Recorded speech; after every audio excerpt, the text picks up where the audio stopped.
మరి 1 కిలోమీటర్ మీద పైచెలుకున్న ఈ ఫ్లైఓవర్కు సంబంధించి దాదాపు 50,000 నుంచి 60,000 వరకు వెహికల్స్ ప్రతి నిత్యం అటు ఇటు పోతా ఉంటాయి ప్రతిరోజు.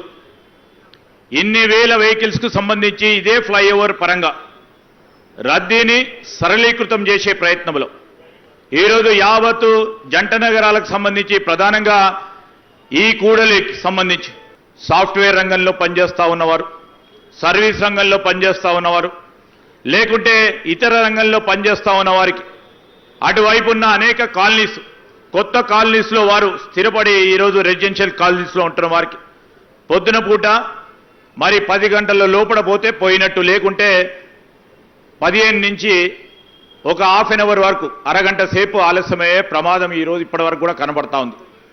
ఈ ఫ్లైఓవర్ నిర్మాణం ద్వారా 10 నుంచి 15 నిమిషాలు ఆదా అయ్యే సమయం, ఈ సమయాన్ని మనం ఆదా చేసుకుంటే భవిష్యత్తుకు సంబంధించిన ప్రణాళికని ఈరోజు మనం బాట వేస్తా ఉన్నట్టు మన ఆలోచన, ముఖ్యమంత్రి గారి ఆలోచన.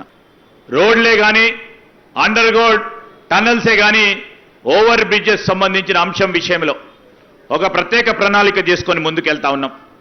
మీ షేర్లింగంపల్లి నియోజకవర్గానికి సంబంధించి మరి 1,600 కోట్ల రూపాయలతో ఈ భవిష్యత్ ప్రణాళిక భాగంలో ఫ్లైఓవర్ నిర్మాణం జరగబోతా ఉంది ముఖ్యమంత్రి గారి ఆలోచన మేరకు. ఆ క్రమంలో రద్దీని సరళీకృతం చేసే ప్రయత్నం, దానికి తోడు మనం ఎన్ని మార్లు చెప్పినా, ఎన్నిసార్లు చెప్పినా ప్రతిపక్షాలకు సంబంధించి కొంతమంది నిత్యం వారి ఆరాటం ఎప్పుడూ అభివృద్ధి ఆగుతుందా, ఎప్పుడూ ఆనందంతో పోతామని ఆలోచన చేసే వ్యక్తులకు మొన్న కూడా అదే విధంగా ఆలోచన చేశారు. ఎండాకాలం ఇక నీటికి ఇబ్బందులు వస్తాయి చూడు అని ఛాలెంజ్ చేసిండ్రు అసెంబ్లీలో.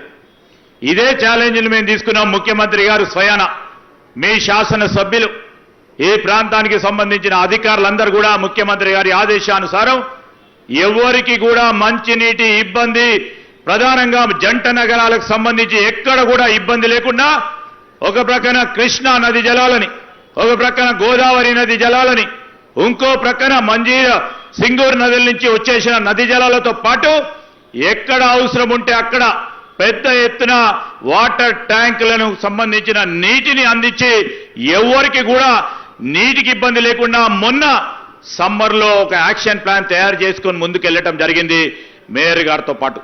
ఈరోజు మేము ఎందుకు చెప్తా ఉన్నామంటే, ఇన్ని పనులు చేసినప్పటికీ మా గురుతరమైన బాధ్యత జంట నగరాలకు సంబంధించి కేవలం మన దేశానికి సంబంధించిన ఒక కిరీటంలో వెలగాలని లేదు.